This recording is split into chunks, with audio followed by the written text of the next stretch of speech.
অনেক গাছ অনেক প্রাণ। প্রাণ বাঁচাতেই সময় এসেছে সচেতন হওয়ার।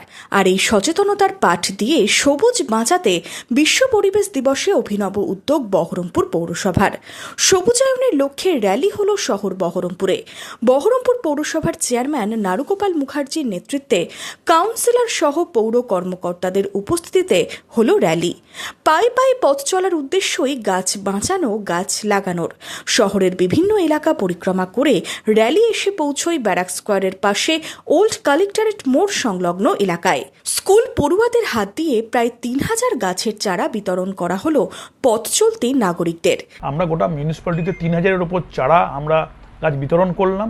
এখানে সবাই মিলে আমরা উইথ অফিসার্স এবং কাউন্সিলররা মিলে আমরা সবাই মিলে এখানে পথ চলতি নাগরিকদের ক্ষেত্রে আমরা গাছ বিতরণ করলাম এবং তার সঙ্গে একটা অনুরোধ রাখলাম বা আপনাদের মধ্যে দিয়ে রাখছি যে আমাদের দেখবেন ক্যাপশনে ছিল গাছই হোক উপহার।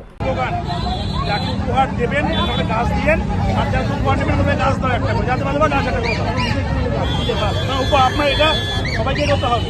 এটা আমাদের একটা মেসেজ, এটা হচ্ছে ভালো গাছ, ভালো প্রজাতির গাছ আপনি লাগাতে পারবেন। পৌর এলাকায় ক্রমশই হারাচ্ছে সবুজ, বাড়ছে কংক্রিটের জঙ্গল।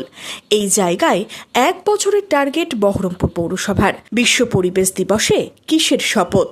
পৌরসভাগুলোতে আপনার গাছের সংখ্যা কমে যাচ্ছে এবং এই কমে যাওয়ার যে ফলটা খুব ভয়ানক, এটা আজকে দিনে দাঁড়িয়ে এই ভয়ানক কথাটা বলতে হচ্ছে এই কারণে পরিবেশবিদরা বলেছেন সেটাকে কোনো সময় হয়তো উপহাস করেছি, কোনো সময় হয়তো আপনার তাদেরকে হয়তো না জেনে না বুঝে তাদের কথার বিভিন্ন রকম তর্জমা করেছি, কিন্তু আলটিমেটলি দিনের শেষে এটা বুঝতে পারছি একটা গাছ মানে একটা সুন্দর স্বপ্ন।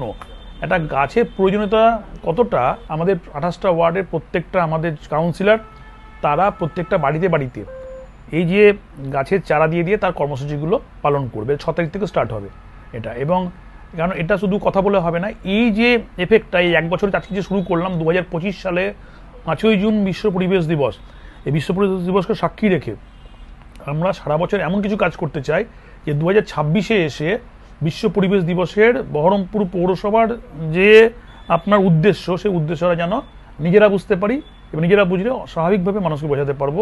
বহরমপুর থেকে শুভরাজ সরকারের রিপোর্ট, ইমাজিন কমিউনিটি মিডিয়া।